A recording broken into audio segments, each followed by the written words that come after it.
back, my friends, to the DTH podcast. I am your host, Wilk of WilkWorld.com, and I am so incredibly grateful that you have taken the time to join me for another great episode.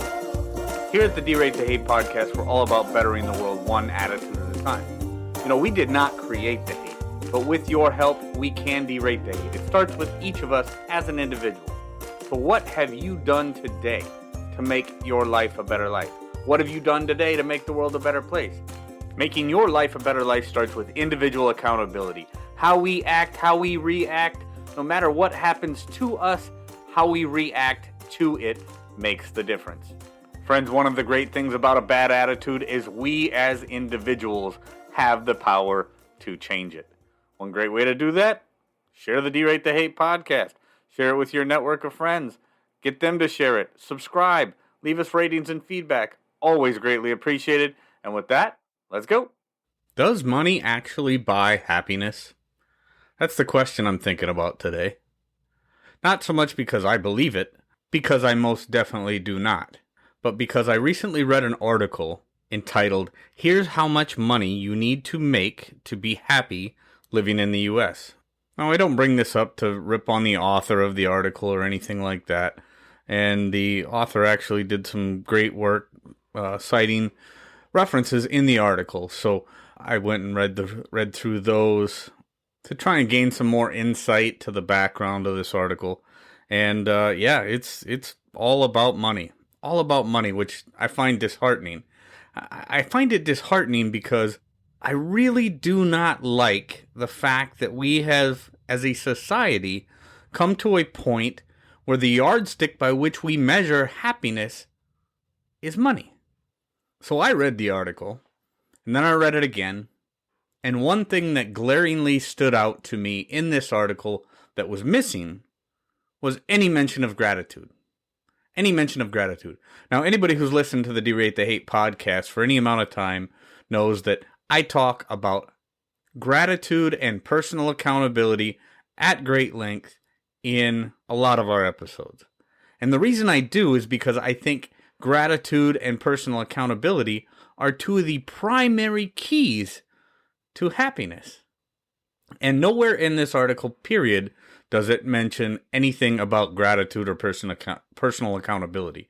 So right away, that put up my little spidey senses and really bothered me. But the article starts off as saying, how much money does someone need to earn in order to be happy living in the United States? My first inclination is to say, it doesn't matter how much money you earn or where you're at. It's a matter of what you're grateful for. I instantly think back to an article, or not an article, I think back to a quote that I saw from Zig Ziglar back in the day, and it says, "The greatest source of happiness is the ability to be grateful at all times." When people equate happiness to all sorts of things, but a lot of times they don't actually get down to the root of what happiness really is. What is happiness? Is happiness just a series of moments of joy? Is happiness material things that we have, that we can touch, that we can work for? Is happiness a sense of purpose? A sense of purpose in our life that gives us meaning? Now, I will tell you that for me, happiness is being able to live a life filled with integrity, purpose, love, the love of my family, and moments of joy wherever I can find them, all the while expressing gratitude and appreciation for it whenever I can. Now, I'm going to break it down here real quick and get quite a bit personal. My reality is that I grew up in poverty. I know what it means to not have any money. I know what it means to grow up in a household where sacrifices are constant because at the end of the month, there's a lot more bills left than money. So I understand what it's like to be poor. I've been there. And an awful lot of people I've known throughout the course of my life have been the same way. Does that mean they were all miserable? No. Does that mean they were all happy? No. What it does mean is it's a very, very bad thing for society to use money as that yardstick by which we measure our happiness. Period. I think that telling people that money is the yardstick by which we can measure our happiness does a lot to build resentment amongst people. I think it does a lot to cause problems, but I don't think it's actually true. I don't think you have to have money to be happy. Now, I've made it no secret on this podcast that a lot of my life, or for a large portion of my life, I was a very, very miserable and angry person. And when I think back to those dark times in my life, one thing I don't think about is the fact that I didn't have money. That was never a part of what made me so miserable and angry at those times in my life. Now, I can't say for sure whether the fact that I grew up in poverty the way that I did had any bearing on that, but I can tell you that the times in my life that I was completely miserable and very, very angry had a lot more to do with the fact that I focused much more strongly upon the things that I did not have and the fact that I was not grateful for what I did have. And just to be clear, when I'm talking about things that I did not have, I'm not just talking about material things. So, again, coming right back to the whole gratitude and personal accountability. All right, back to talking about the article. Now, it goes on to say globally, the study found that the ideal income point for an individual is $95,000 for a life satisfaction and between $60,000 and $75,000 for emotional well-being. In North America, the individual income level for life satisfaction was found to be $105,000 per year. Now, as I mentioned earlier, an awful lot of the people that I've known over the course of my life have lived in poverty. And the reality is that less than 35% of the households in this country actually make more than $100,000 per year. But I would venture to guess, I don't even have to guess, I'll just make the statement. If you went around and polled all of those people just to see how happy they were, and then asked them the question, how grateful are you for what you have? And is gratitude and personal accountability something that you focus on in your everyday life? And then you ask that question, the same question, to people who make less than $100,000 a year. What are you grateful for? And do you focus on gratitude and personal accountability in your everyday life? I think the numbers would correlate a lot more strongly between happiness and those who focus on gratitude and personal accountability. Those numbers would correlate a lot more strongly for happiness, gratitude, and personal accountability, independent of what the income of those people are. You know, I look around me in the world in which we live today, and I think about the things that people have now versus the things that people had when I was growing up. I grew up in the late 70s, early 80s, Midwest, a lot of poor folks, and the things that people have in their houses today are things that we could not even have contemplated, could not even have imagined as a child when I was growing up.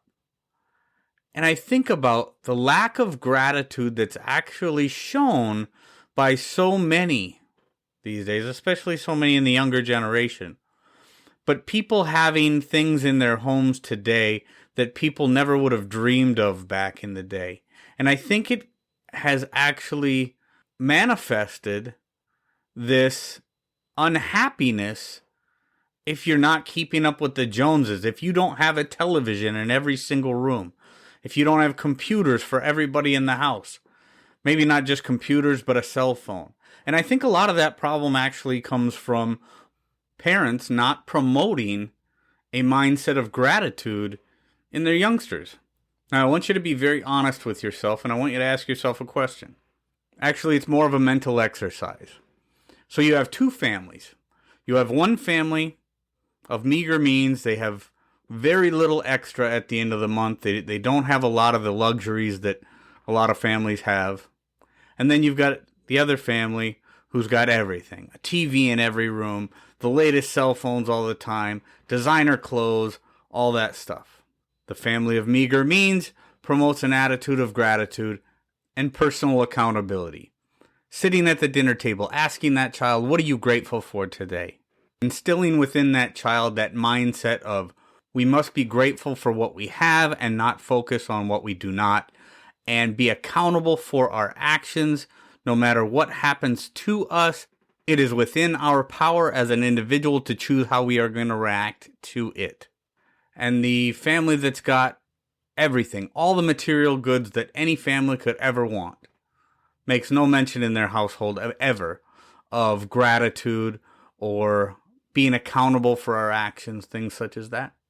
Just telling that child that as long as you've got money, you'll be happy. As long as you've got money, you can have all of this and everything's going to be fine. Which of these examples do you think provides for a happier and healthier child? Now, those are actually just generalizations, and obviously every household doesn't only fall into one of those two categories, but I just use it as a mental exercise to say gratitude is going to go further. Gratitude and personal accountability will go further in producing a happy and a healthy child, a happy and a healthy mind, than money ever will. Now, there is no question, and has been proven time and time again, and the author of this article notes it in a quote from one of their resources, that low income exacerbates the emotional pain associated with such misfortunes as divorce, ill health, being alone, things like that. There's no question about it. People who live in poverty do live harder lives. But that's where the personal accountability thing comes in. People who are living in poverty, in fact, I'll go so far as to say that our whole country needs a strong paradigm shift. And that paradigm shift needs to get away from that culture of envy that's promoted by so many today in our media and in our politics and things like that. Promoting that and exacerbating that mindset of envy that I have to have what my neighbor has, or I have to have more than what my brother has, or whatever the case may be, has put us in a bad spot, because it really comes down to not what you do not have, but being grateful for that which you do have. And that makes for a much better and a much happier life. The author of the article then goes on to talk about other factors that affect happiness, and talks about gender, income, marital status, education level, job satisfaction, health, etc., but never again mentions anything about gratitude, personal accountability, one's own life choices. I have talked about it time and time again on this podcast, my friends, and there are exceptions, there is no doubt. But the vast majority of what our life is the result of our own choices, our own actions, and the way that we react to the world around us. We have the choice every day to be grateful for what we have and not focus on the things that we do not have. If we want something more than what we have the ability, generally, to work harder for it. Another phrase that I hearken back to in my life quite often is the fact that we are not granted or guaranteed happiness in this life. It is up to us as an individual to put in the work. Articles like this, which I'm not saying is a bad article, there's a lot of good information in this article, but articles like this and so much of what we see today in social media, the mainstream news media, or even our politics, promotes and exacerbates a culture of envy and resentment when it comes to the wants and the haves and the have-nots.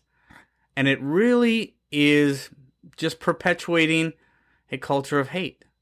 And I would just encourage you to think about it from a different angle. We need that paradigm shift. We need that mindset shift. Do not use money as the yardstick by which you measure your happiness. Use gratitude and personal accountability each and every day to make your own happiness. Friends, I just want to say again how very, very grateful that I am that you took the time to join me for another D-Rate the Hate podcast episode. Please share us with your friends, share us with your network. If you haven't done so already, subscribe and talk your friends into doing the same. Feedback and ratings, wherever you get your audio, always greatly appreciated. And with that, I will just say, get out there, be kind to one another, be grateful for everything that you've got, and remember, it's up to you to make each and every day the day that you want it to be. Friends, if there was anything in this episode that provided exceptional value to you, I would love to hear about it. Email me, wilk@wilksworld.com, or hit me up on most social media platforms. With that, I am going to back on out of here, and we will catch you next week. Take care.